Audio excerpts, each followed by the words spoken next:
Hello and welcome to the Harmonia podcast. I'm back after a few weeks. Keith Williams, your president of Harmonia Seminary, and with me as usual is Alethea. And today, or tonight, or whenever you're listening to us, we shall be discussing the Jedi Sextant, which is a form of a card game. So I know somewhat what it is, but I'm not going to explain it because I'm idle that way. But I'm going to invite the creator of the Jedi Sextant to explain it. So, Alethea, do you want to go ahead and just jump right describe? in? Yeah, why not? Right. All right, Yeah. so the Jedi Sextant was inspired by the fact that our Dark Aspect over at Force Academy has their own game called the Glass Bead game. It was the incarnation of it used over at Order of the Sith and in the Dark Aspect at Force Academy was created by Richard Irvine after he studied the book The Glass Bead Game, and by whom that's by I'm not recalling right now, but if you go and you look it up on Amazon, you'll actually find the book. The thing is that the game itself inside the book is never really laid out, so you have to just kind of come up with an idea of what it's supposed to look like, what the All rules right. are and whatnot. I believe it was Herman Hesse. Yes. I think it was yes, his final work, I believe. It was Herman Hesse. Oh, okay. So, Richard Irvine, who's a professor at Cambridge, developed it, and he implemented this system in there, and a lot of people in the Dark Aspect have picked up on it. At the Jedi Gathering just a couple of weeks ago, actually, we got to watch one of those games play out.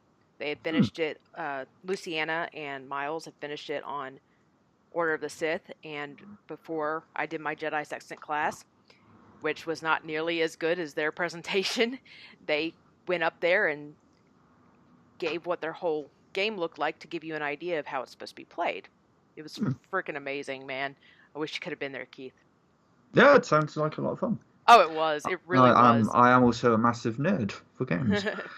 Well, and they're great orators, too. I mean, Yes. It was like watching... You would think, if they weren't actually looking at their phones to kind of remember what order things were and why they thought of things, you would think that they had decided to do this as a skit and memorized all their lines prior to. But it was a last minute thing. It was, hey, let's just roll with it. Okay, cool. It was awesome. Oh, that's good. Well, the thing I've discovered, if you know what you're talking about, it's very easy to talk about it off the cuff. Oh, that's true. But I mean, like, they seriously didn't just give it like a presentation. They were acting out the moment that they remembered it. By the way, how do we bill them for this promotion? We're not billing them at all. do check out their work. It's good work. It is good. Miles is working on a new blog, which is very interesting. Yes, and, Shaman of the Wills. Yeah, and Luciana has some stuff out there as well, which is worth checking out. Very much, and we'll show you or send you a link to some of their stuff so that you have an idea in the comments below. Yep. Well, anyway, so back to the Sextant. Yeah, back to the Sextant. So when I was talking to Kiss by Shiva a few years ago, it was back in, I think 2012 was when I developed this. So probably Christmas 2011 time frame. Kiss and I talked about how the light aspect could probably be taken to the next level. And in there, we got to talking about the Glass Bead game. Well, while he's sitting there talking about it, I was like, you know what? This would probably be kind of fun. What could I do? What kind of a game could I create that would be equivalent to the Jedi? And what I came up with was this card deck, and I used Wikipedia, the Jedi behaviors, you can find them in there, to start crafting them. And so the current incarnation, which is the final incarnation, is actually the second one. And it was after I had worked with it for about 5 years. Well, let's see, if it was in 2012 and then for about 5 years I worked with it, and I started taking some of the cards and combining them and getting rid of some of the other cards that looked like they were a rehash of another one, and it it became what we have today, which is 32 or 34. I think it might be 34. I'd have to go back and look. Might actually be 32. 32 cards, and on each card you have a positive and you have its opposite. So not on each card, but so much. You have two different cards. One is a positive and one is its opposite. So there's 17 concepts that have one side and the other side polarized.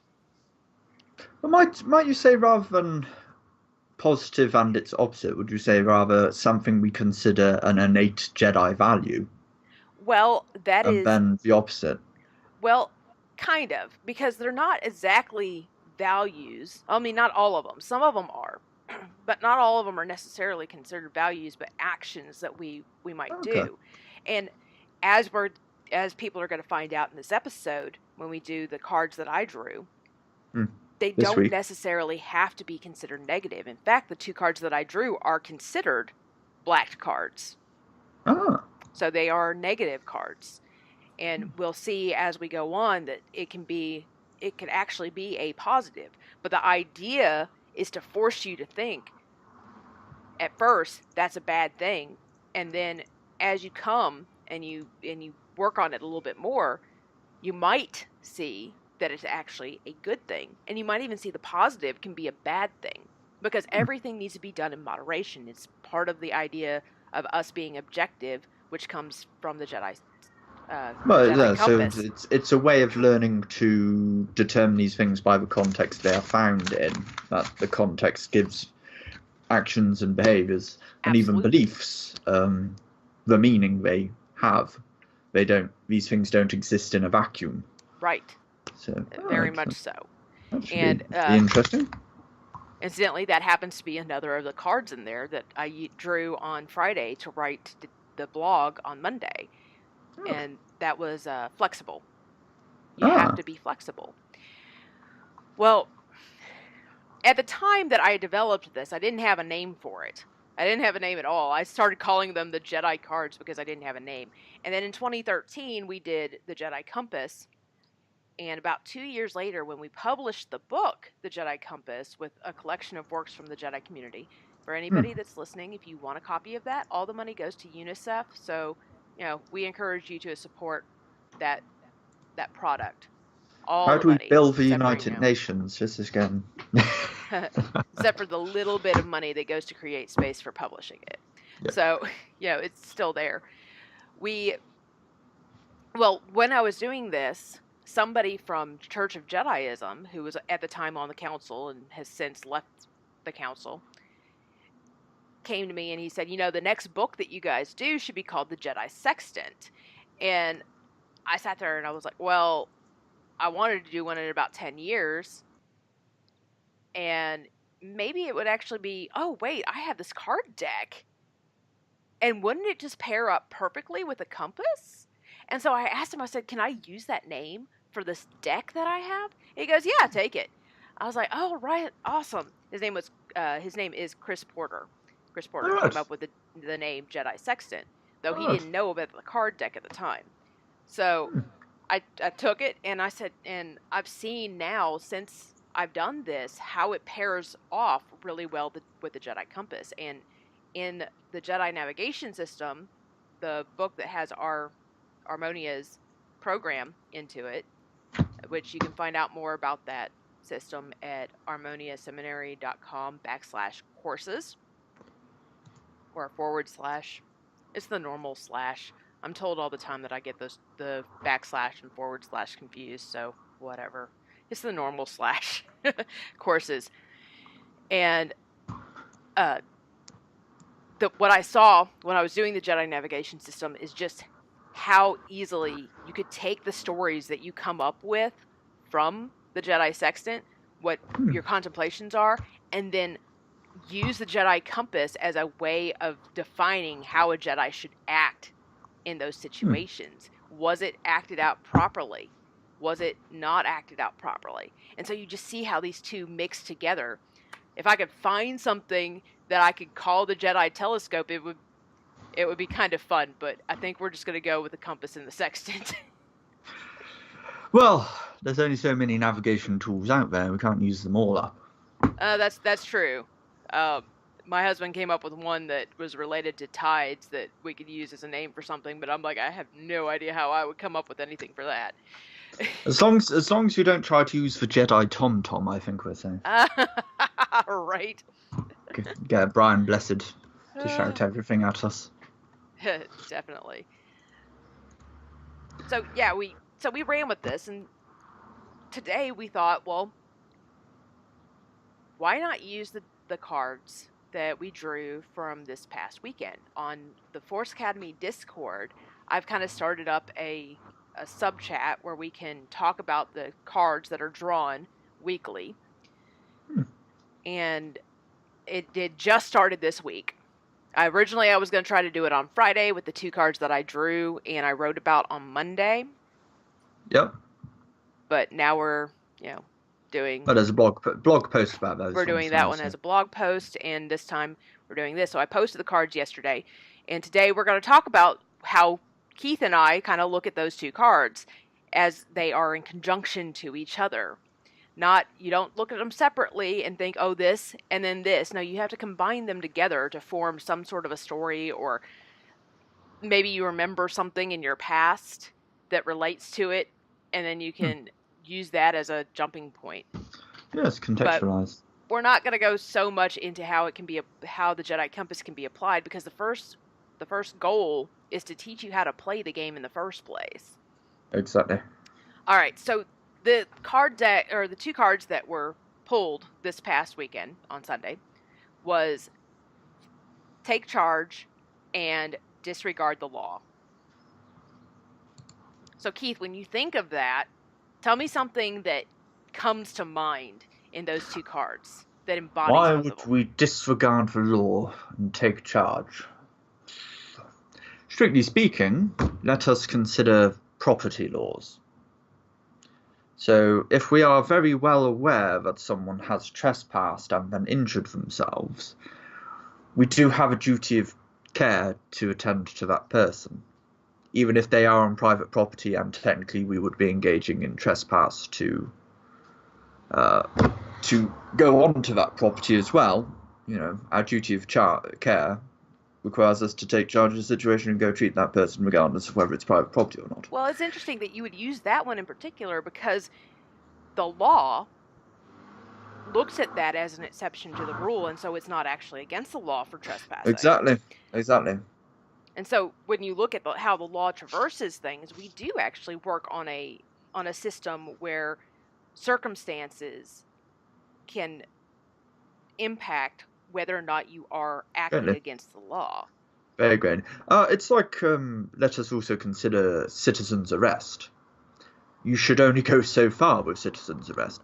So, for example, many people would think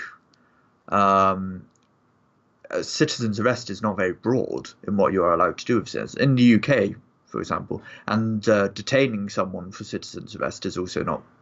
So, for example, if you become aware someone is peddling drugs, you would be well and out of your bounds to attempt to perform citizen's arrest on that person, even though they are doing something illegal. It is not within the scope of the power of a citizen's arrest to stop someone peddling drugs.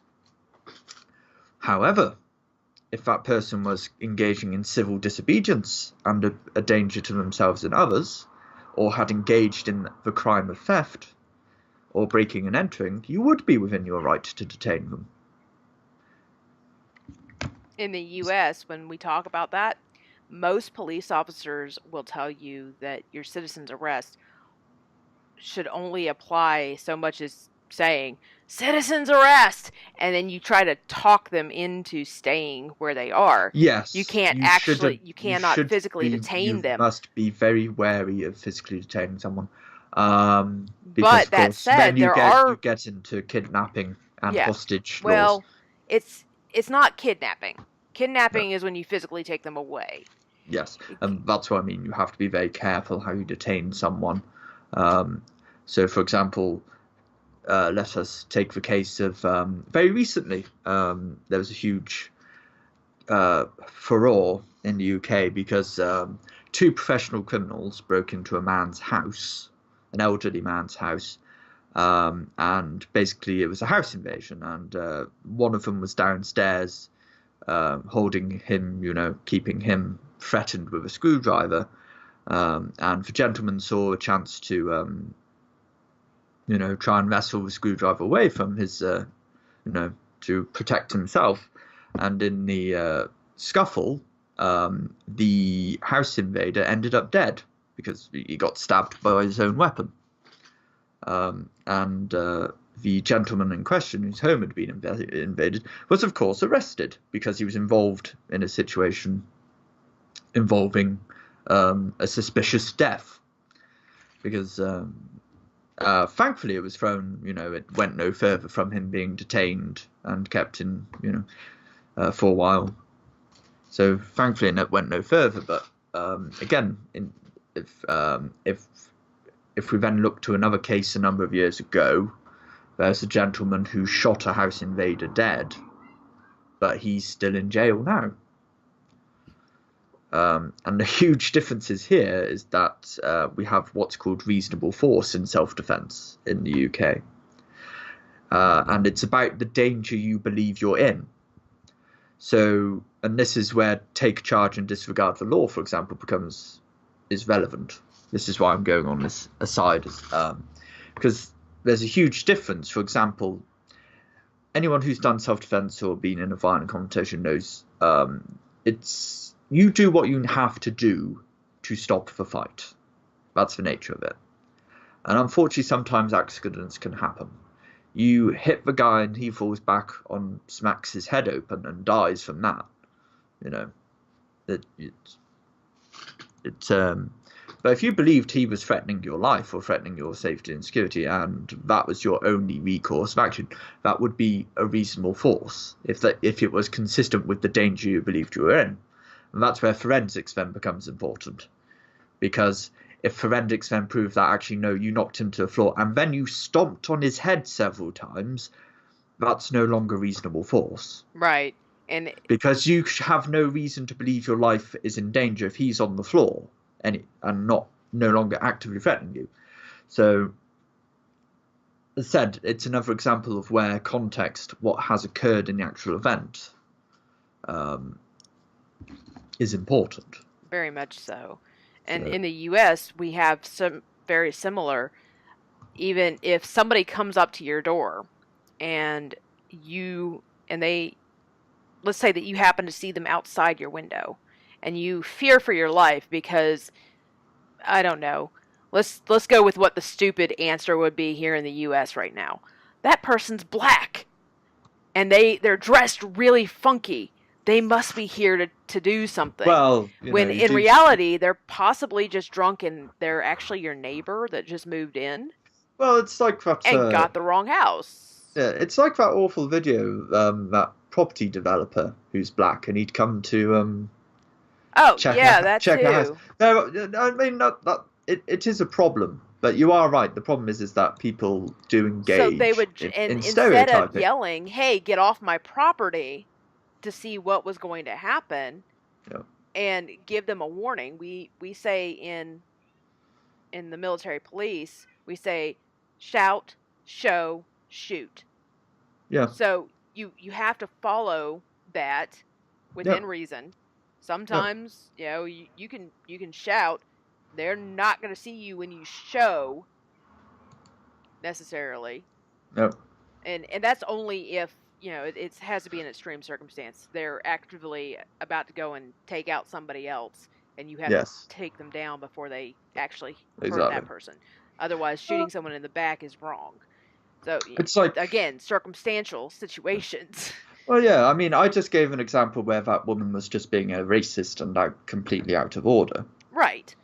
But let us also then consider a case in the United States a few years ago where that student was shot because he'd been house invading and burgling, and that old woman came back and, she was a licensed carrier. She was packing heat. That sounds so weird coming from you. Yes. She put a cap in and... No, sorry, no. It's being insensitive now. Sorry, I apologise for the insensitivity. But she came back And she was an old woman. And she cornered this student who was burgling her home, and she shot him dead. Now, personally, I am for gun control, because I just think if you look at the research around the world, gun control is a good thing. But I'm not going to get into the Second Amendment and so forth here. But in that particular case, she discovered a burglar, much younger than her, bigger than her, stronger than her. Now, she had time to draw her weapon, take safety off, and shoot him, which suggests that he probably was not an immediate threat at that given time because of this 11 to 17 foot rule. That's true, but so very quickly he could have become that. He could have become. So, and not in so much time that she wouldn't have been able to actually draw. Exactly. So, and that's the point I was going to make. Yes, she had readied her weapon, but what on earth was she supposed to do aside from use a weapon, because she was a much smaller, elderly woman? What on earth did she have to equalize force with? Now, I would often suggest, if you do discover your house has been invaded and you return, you exit the house and you call the police. You shouldn't take it upon yourself to enter the house.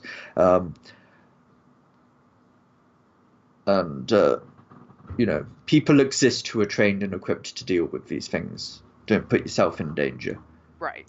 Just make sure you insure your house and do what you can do to keep your house safe. And if in the worst case scenario your house is ever invaded or you do suffer burglary, I'll be frank, it's much better to be outside the house than in the house. Agreed. And take cover somewhere. Yes. So, and we go through this and we talk about these things in particular, and we naturally go there. But you said earlier that there was one incident where you could just trespass and go in. But what about violating the law on purpose? Because when you're thinking about that person over there, you're not thinking, "Oh, I'm going to go trespass." No. You just think, I have to help that person. Yeah, and you do have the advantage of the duty of care. Right, exactly. But if we look at another scenario, I'm going to jump into religion now. Okay. Because we can find these stories throughout time where they can relate to these cards too. And in this one in particular, I thought of a story from the Gospels. It's the scene where this crowd gathers around an adulteress, and says to Jesus, "Hey, this chick over here has been with several men. The law," which in this case was a spiritual law, something that was divined by God for them to do, is that we have to stone her to death. What you gonna do? And he sits there and he's like, "Whichever one among you has without sin, cast first stone." And one by one they walk up, and he's doing something in the dirt. He's kind of drawing stuff. No one really knows what that was. Now there's theories. Some of the theories go as far as to say that he was like writing down what their sin was. Is that you did this, you did that, and then as they walked up, they couldn't do it, and so no one cast the first stone until everybody was gone. And he kind of looks around. He's like, "Is there anyone here to accuse you?" And she said, No, there's not." "Well, I don't accuse you either. Go on and don't sin again." And in this case, he directly violated the law. Now, we could go on and we could say, well, that's because Jesus was God. And depending on your denomination, maybe he wasn't, but he was just the voice piece of God. But this was something very deliberate And if you trace the history of the Old Testament, you'll see that God was very forgiving anyway, and that He would allow you to go and make a sin offering, a lamb or a goat. Well, that's partially where the tradition of confession comes from. Well, yes. And so we look at the situation, and it was, oh, well, they are technically supposed to stone her. They're supposed to kill her because that's what the law said. God had laid down that thing as a rule. And even when this guy, there's a story in the Bible where someone, while they're at camp on the Sabbath, has picked up sticks for fire. And they're like, what are we supposed to do, Moses? And Moses thinks about it, and then they do stone him to death because he was working on the Sabbath. And so it's established early on in this context that is what you're supposed to do. They have no leeway on that. When it's discovered, you kill them. You take them out of the equation. They're no longer part of Israel. You send them directly to God as the judge. So we see this now. He's in direct violation of the law by telling them to do this.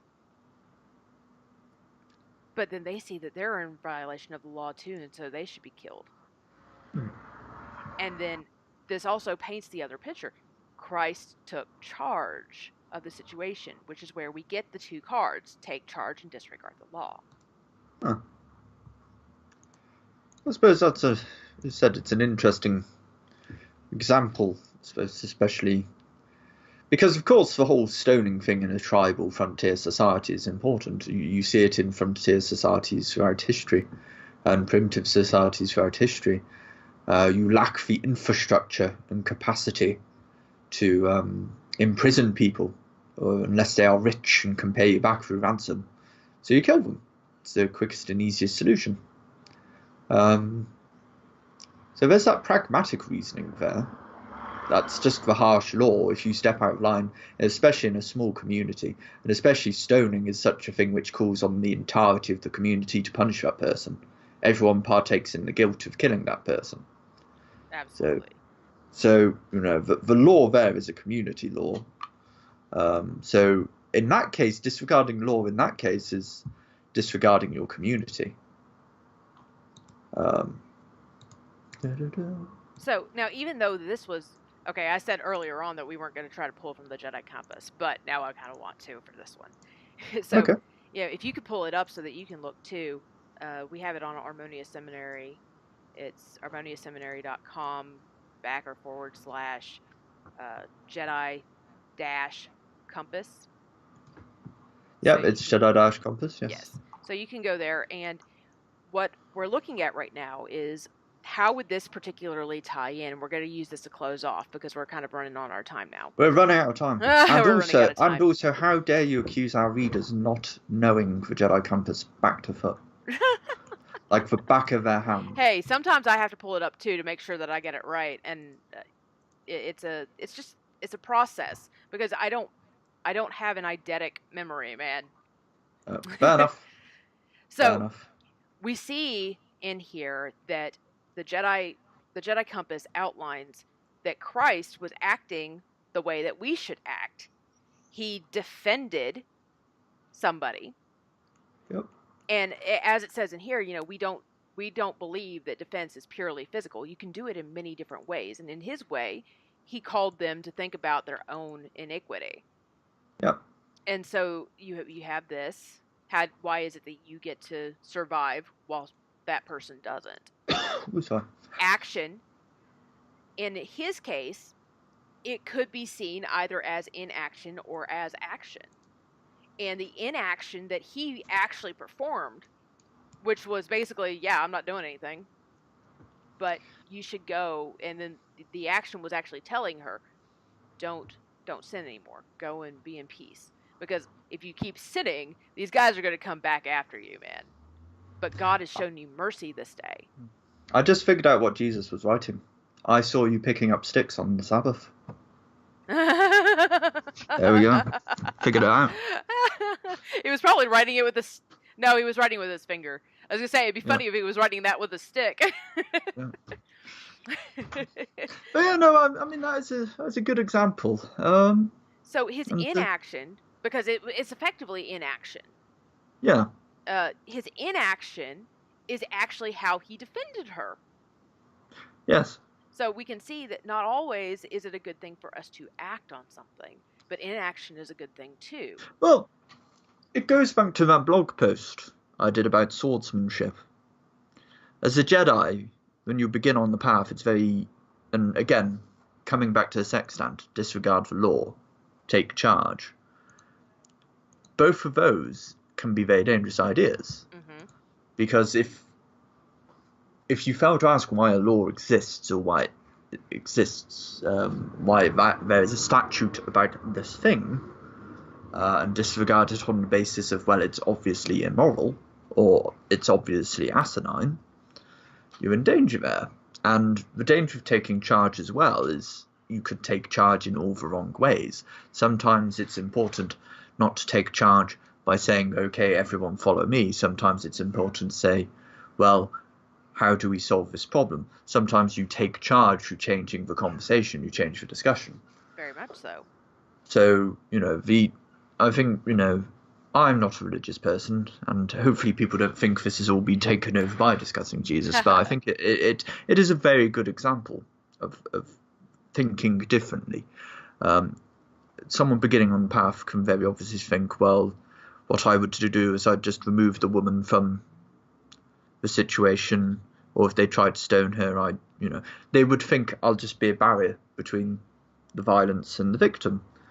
But, actually, no. The important thing to do there was change the conversation. Absolutely. In which case, then we see another virtue in the Jedi compass of tolerance. Now, people will say, "Oh no, you need to be accepting," except that the goal of tolerance is to accept the world around you, and to accept that you're not going to change it.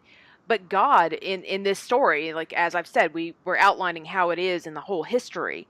God is not tolerant at all. He cannot stand to see any sin around him. And yet Christ in this demonstrates that God is tolerant. He's tolerant of it in the belief that by being tolerant, it will change their hearts to come to him. In this case, it would change the hearts of those in the community to love their neighbor as they love themselves, which was one of his main points. Yes. I mean, I think if I was to go back and rewrite the compass and do about tolerance isn't about assimilation. Right. You don't have to make yourself allow yourself to be dictated by someone else's religion. And it takes discipline to do that. Yeah. Which is another virtue. So, it's not just about acceptance, it's not just about agreement, it's about learning the ways of cohabitation. Absolutely. Cohabitation, and there's also a reality there is that sometimes you're just going to have your arm twisted. There is no tolerance. If you are talking to someone who is intolerant of your existence, it is not your views or anything they are intolerant of, it's your simple existence they're intolerant of. That's where tolerance becomes very difficult. And again, this is where disregard for law and taking charge can come into the discussion. Because, of course, we have a lot of people erroneously calling the alt-right Nazis and so on and so forth. And I'm not even going to use the word, but the left will call the right, or the right will call the left by a word that starts with an L and ends with a DS. Yeah. Yeah. I mean, it's... Identity politics has become a massive issue. It has been. And I think that was an interesting discussion to be had there, you see. So, for example, there's a choir in Wales I'm part of a male voice choir, in case people haven't heard that. And there's a choir in Wales, a Gay Men's Choir, and they're organising an LGBT choral festival. And a lot of people are thinking, well, why does there need to be an LGBT choral festival? And the reality is it's attracted 32 choirs from around the world already, just by being LGBT. And the reality is that it might seem like unnecessary labelling. It might seem like identity politics gone wrong. Why does a gay men's choir need to exist? Why does an LGBT... It's virtue signaling, but at the same time it's also saying this is a safe space if you're a gay person. Because the thing is, the reality is, if you get a traditional choir, it's not always the friendliest place for someone who lives... Especially since many of them are Christian. Yeah, exactly. The choral tradition is still dominated a lot by Christianity. A lot of people's opportunity to become involved in choral music, especially in places such as Russia and so forth, to declare yourself an LGBT choir is a big statement. Especially where the Orthodox Church in Russia, for example, has a stranglehold on the choral tradition. And don't they also have kind of a stranglehold on the government? To an extent they do, yes. To an extent they do. But that's the point, it's identity politics is a dangerous thing. But at the same time, it's important to signal to people certain things instead of a traditional... Actually, you know what? That brings another one to mind right there. Come to think of it. Because didn't Russia have a law against LGBT? They did. They possibly still do. They do. So that would actually be kind of like a disregard for the law and taking charge to help other people. Yes. Ah, look at that! We found another one. What I mean. Exactly. That's the thing. Sometimes disregarding the law and taking charge is to look at the politics and say, no, that is wrong. And sometimes it is to look at identity politics, and that's the thing. I mean, I think a lot of people would have been looking at this sextant, and I think one of an unfortunate example, and I think one which would have rushed to a lot of people's heads, because it's been in the news a lot, is of course the border control of the United States at the moment, and what's been going on there with children and their parents. And I don't think we have the time to get into that debate or discussion. We don't, but I'll throw out there exactly one of the things that could be used in that example, and that is that there are many people in the government who are calling for a change in the law. Yes. But I'm not sure that could be really considered a disregard for the law, but so much, and it would be more of a tolerance of the law until they can change it. I think in that particular case, and this is the thing, you can disregard a law, but you can still believe in the system. Yeah, absolutely. No, I agree with that. But until somebody goes in there and liberates the children to their parents, which would be a massive undertaking in and of itself, just because of the logistics. Again, I'm like seeing the logistics in my head right now. Yes, exactly. So. But that's what I mean. I think that's something to leave our listeners to think about on this topic, and that unfortunately, yes, that is the most relevant, unfortunate example where we think that law is immoral and inhumane. What can we do about it? I can tell you what you can do. That would actually be disregarding the law, and don't take this at face value, people. I'm not necessarily saying disregard the law as a whole, but if you were to infiltrate one of those facilities and get video back to us, that would be a disregard for the law because you're doing something that could technically be considered illegal. Yep. But you are bringing the information back for people like the Human Rights Council to come in and say this is what is going on. Yes. And we've seen many times, like with the Planned Parenthood situation, how it will go viral. Yeah. And help people understand what's going on. Now, whether or not you believe that the Planned Parenthood thing was real, that's not my point. My point is that it went viral. Yes. All right. We're drawing down. We're at about the 40-minute mark. I love talking to you guys, and I love talking with you, Keith. Hopefully we can do this more often. Yes. It's I've been very, very busy, and so has Olivia. It's a busy few weeks, so hopefully we can be less busy and only more busy with Harmonia. Hopefully. Right, In the absolutely. next coming while. So, said, hopefully we've given listeners food for thought. What I would say is, if anyone who's now interested in involving themselves in Jedi Sextant, learning more, the Force Academy Discord does exist to be joined. Feel free to join. Definitely. You can go to forceacademy.us, and on there will be a place where you can click on to go to either the Discord or the forums. Click on the Discord, and it should send you to an invitation to get in. I'm an admin on there. Let me know that you need a role so you can get into the Sextant, and I'll definitely add you. You should probably tell them your Discord identity. You might be looking for the wrong person. Oh, that's a fair point. It's Setanako, Setanaoko. I'm a huge Sailor Moon buff, but which is where that name comes from. Combination of two different characters.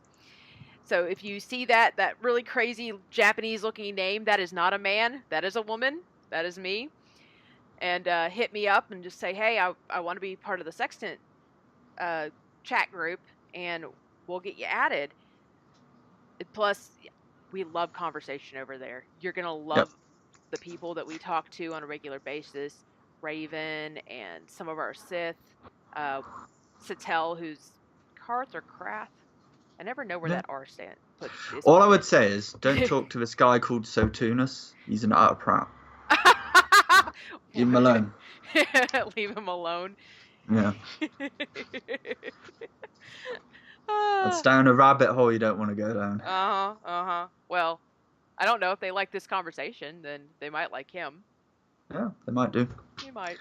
Until next time, guys, may you be transformed through your understanding of the Force.